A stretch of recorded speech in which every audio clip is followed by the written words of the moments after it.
Dan ucapan terima kasih daripada pengunjung buat Satu Lantas Bandar Meriah.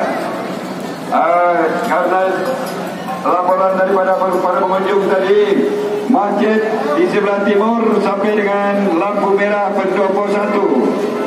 Di sebelah barat Panti Raya. Begitu lepas nanti mainkan musiknya. Iya. Ya, begitu banyaknya masyarakat yang menuju ke lapangan pacuan kuda Sengeda.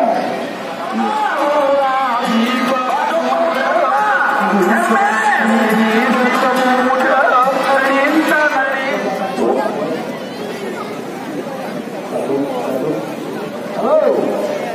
Jangan kepada Asia Timur.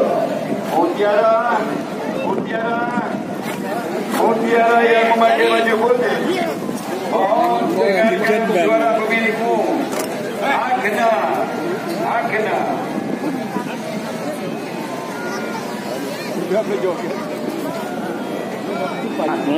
jadi jelas. Ya, silakan untuk Mutiara. Halo, petugas KPP. KPP yang siap kami.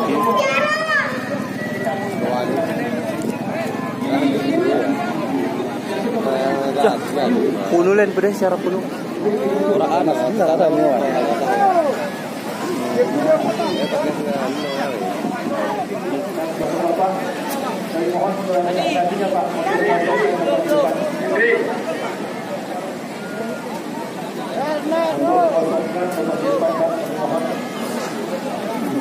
Bapak-bapak anggota dewan.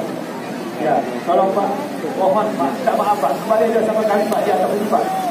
Pak, di atas ini Pak, kita Pak.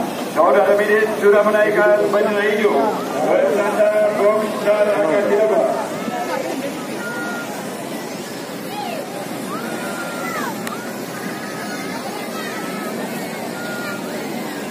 Ini dia tu.